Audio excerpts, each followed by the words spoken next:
बांग्लादेश में Mohammad Yunus prime minister बन गए हैं। और चूंकि वहां जो आंदोलन हुआ, छात्रों का जो आंदोलन हुआ, उसमें नदीम इस्लाम मूवमेंट को लीड कर रहे थे और वो ये चाहते थे कि मोहम्मद यूनुस प्राइम मिनिस्टर बने, और वो प्राइम मिनिस्टर की ओथ उन्होंने ले ली है। अब जिस तरीके से शेख हसीना के जाने के बाद खालिदा जिया को भी रिहा किया गया है, वहां पर अब ये मांग की जा रही है कि 3 महीने के अंदर चुनाव हो, और उन चुनावों में यकीनी तौर पर अगर आप देखेंगे तो खालिदा जिया के लिए अपॉर्चुनिटी बस ज़्यादा बढ़ जाएगी, क्योंकि बीएनपी और जमात इस्लामी मिलकर इलेक्शन लड़ती है। हम वहाँ के बांग्लादेश के जो लोकल पॉलिटिक्स है उसमें बहुत ज़्यादा फोकस अभी नहीं करेंगे। हम इसको इंडियन पर्सपेक्टिव से देखने और समझने की कोशिश करेंगे कि हमारी नेबरिंग कंट्री में एक ऐसा कंट्री जहां हमारा बहुत बड़ा इन्वेस्टमेंट था। अगर हम इकोनॉमिकल पॉइंट ऑफ व्यू से देखें तो इंडिया में पावर से लेकर के एनर्जी सेक्टर को आप देखें, चाहे वहां आप इंफ्रास्ट्रक्चरल डेवलपमेंट के काम को देखें, चाहे वहां पे एटॉमिक पावर जनरेशन के पॉइंट ऑफ व्यू से रूपनगर का जो एटॉमिक रिएक्टर है उसके डेवलपमेंट को देखें,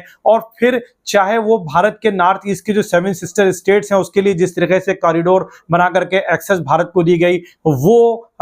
उस पॉइंट ऑफ व्यू से देखें। और 4000 किलोमीटर से लंबी ज्यादा भारत और बांग्लादेश की जो सीमा आपस में मिलती है, जो कि पोरस है, बहुत ज्यादा वहां पर आपको बाउंड्री नहीं मिलेगी, किसी तरीके की बाढ़ नहीं है, आतंकवादियों का इन्फिल्ट्रेशन हो सकता है, घुसपैठ बढ़ सकती है। इस पॉइंट ऑफ व्यू से देखें। फिर सबसे बढ़कर जिस तरीके से वहां पर आईएसआई का, पाकिस्तान का, चाइना का इन्फ्लुएंस बढ़ा है, चाइनीज और पाकिस्तानी कोलैबोरेशन से जो शेख हसीना की सरकार हटाई गई है और एक ऐसी सरकार लाई गई है जो पाकिस्तान समर्थक है, जो चाइना समर्थक है, ऐसी सिचुएशन में इंडिया अपने इंटरेस्ट को कैसे सेफगार्ड करेगा, ये बहुत बड़ा सवाल है। और इस दिशा में हमको ध्यान देने की जरूरत है, क्योंकि सरकार से भी कहीं ना कहीं चूक हुई है। जिस तरीके से वहां पर इलेक्शन जनवरी में हुए, जनवरी के बाद से ही वहां पर एक डेमोक्रेटिक जो वॉइस थी, जिस तरीके से उसको बंद करने की कोशिश शेख हसीना ने करी, और उसके जो कॉन्सिक्वेंसेस आ सकते थे उस पर हम कहीं ना कहीं फोकस नहीं कर पाए। और फिर जब ये आंदोलन एक बार शुरू हो गया, फिर उस आंदोलन के दौरान भी हम कहीं ना कहीं चूक कर गए, हमारी इंटेलिजेंस भी कहीं ना कहीं चूक कर गई कि क्या इसके पीछे इतने बड़े आंदोलन जो हो रहे हैं उसमें क्या आईएसआई का इन्वॉल्वमेंट है, क्या इसमें पाकिस्तान का इन्वॉल्वमेंट है, और क्या ये इतना बड़ा बढ़ जाएगा मामला कि शेख हसीना को भागना पड़ेगा, और उसके बाद हमारे जो नेशनल इंटरेस्ट है बांग्लादेश में वो एट स्टेक हैं। इस पर आप इंकार नहीं कर सकते हैं। इसी तरीके से आपको चाइना के साथ हमारे रिलेशन ऑलरेडी स्ट्रेंड है, पाकिस्तान एनिमी है ही है, और मैंने जैसे कहा कि मालदीव में भी रिलेशन हमारे अच्छे नहीं है, वहां पर भी एक एंटी इंडिया और प्रो चाइना गवर्नमेंट बैठी हुई है। तो कुल मिलाकर के सारे नेबरिंग कंट्रीज के साथ हमारे रिलेशन खराब हैं, और इस सिचुएशन में बांग्लादेश का हमारे साथ जो एक कोलैबोरेशन था, जो एक अंडरस्टैंडिंग थी, खास करके अवामी लीग के साथ और शेख हसीना के साथ, उनका जाना भारत के लिए एक बहुत बड़ा धक्का हो गया है। अब सरकार को करना क्या चाहिए, जैसा कि प्रधानमंत्री ने फौरन ही मोहम्मद यूनुस के प्राइम मिनिस्टर जो इंटरिम गवर्नमेंट के चुने गए, उसके बाद उनको ट्विटर पर जो है उनको बधाई भी दी है, साथ ही उन्होंने माइनॉरिटीज के प्रोटेक्शन की बात भी करी है। तो वो सारे सवाल है कि सरकार इंगेज करे गवर्नमेंट के साथ और पीपल टू पीपल कांटेक्ट को भी बनाए रखे हैं, और इस तरीके की कोई भी स्टेटमेंट दोनों कंट्रीज की तरफ से और वहां की जो पब्लिक है, जो वहां के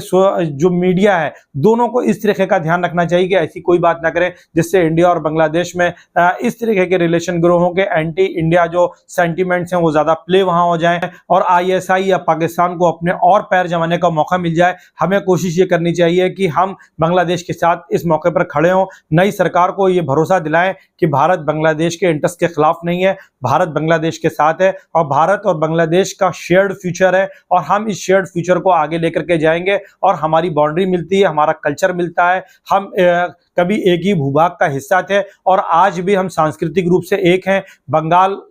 का जो सांस्कृतिक विरासत है वो पश्चिम बंगाल और पूर्वी बंगाल जो कि बांग्लादेश के रूप में है वो एक है, हमारी साझा संस्कृति है। ये हम एश्योर करें बीएनपी को भी, जमात इस्लामी को भी, और साथ ही साथ बांग्लादेश के जो इंटरेस्ट है हम कहें कि हम आपके साथ हैं, हमारा इन्वेस्टमेंट चाहे वो इंफ्रास्ट्रक्चर में है चाहे पावर में है, हम आपके साथ खड़े हैं, और हम और आप आगे अपने रिलेशन को ले जाएंगे। अवामी लीग के साथ जो रिलेशन तो उससे भी आगे जाकर के भारत और बांग्लादेश के संबंध ग्रो करेंगे। ये बहुत समय की मांग है, और साथ ही साथ बॉर्डर के ऊपर भी हम सिक्योरिटी इतनी रखें कि किसी तरीके का घुसपैठ वहां से ना होने पाए, वहां से अप्रवासी ना आने पाए, और ऐसी कोई भी काम नहीं होना चाहिए दोनों देशों की तरफ से, खास करके पॉलिटिकल पार्टीज की तरफ से, जिसके चलते दोनों देशों के समुदायों के बीच में, क्योंकि पीपल टू पीपल कांटेक्ट अगर डिस्टर्ब हो जाता है तो दो देशों के रिलेशन जो है वो कहीं ना कहीं ज्यादा खराब हो जाते हैं। हमें कोशिश ये करनी चाहिए कि सरकार के स्तर पर ही इस सारे डेवलपमेंट को एड्रेस कर लेना चाहिए। अब वहां पर शेख हसीना नहीं है, ये एक हकीकत है। खालिदा जिया या मोहम्मद यूनुस या कोई भी इलेक्शन के बाद जो सत्ता में आएगा वो वहां की वास्तविकता होगा, वहां की राजनीति की वास्तविकता होगा, रियलिटी होगा, और उस रियलिटी के साथ हमको अपने नेशनल इंटरेस्ट को ऐड ऑन करते हुए आगे बढ़ना है और बांग्लादेश को ये भरोसा दिलाना है कि हम आपके साथ हैं, आपके इंटरेस्ट हमारे लिए का नुकसानदेह नहीं है, और भारत और बांग्लादेश साथ मिलकर के तरक्की करेंगे और दक्षिण एशिया में एक विकास की एक नई गाथा को, एक नई तारीख को लिखेंगे। और इस तरीके से हम चाइना और पाकिस्तान के इन्फ्लुएंस को वहां पे काउंटर कर सकते हैं। अदरवाइज अगर हम ऐसा करने में नाकामयाब हुए तो यकीनन हमारे ईस्ट में भी एक ऐसी कंट्री आ जाएगा जो कि वेस्ट में बैठी हुई पाकिस्तान जैसा होगा। वहां पर ISI का इन्फ्लुएंस तेजी से बढ़ जाएगा, हमारे लिए टू फ्रंट नहीं थर्ड फ्रंट हो जाएंगे, और खास करके जो आतंकवादी घटनाएं हैं उनकी संभावनाएं बढ़ जाएंगी, जिसके चलते देश का भी जो है राजनीतिक वातावरण और सामाजिक वातावरण जो है परवर्टेड हो सकता है। इसलिए सरकार को बहुत सजग सतर्क रहने की जरूरत है और इस पर सरकार को निगरानी रखने की भी जरूरत है कि कोई भी आदमी इस तरीके के स्टेटमेंट जारी ना करे, चाहे वो सत्ता पक्ष के हो, विपक्ष के हो, जिससे भारत और बांग्लादेश के संबंधों पर अब आगे और निगेटिव इंपैक्ट पड़े, असर आए। कैसा लगा हमारा एनालिसिस? कमेंट जरूर करिएगा, शेयर जरूर करिए। Thank you so much.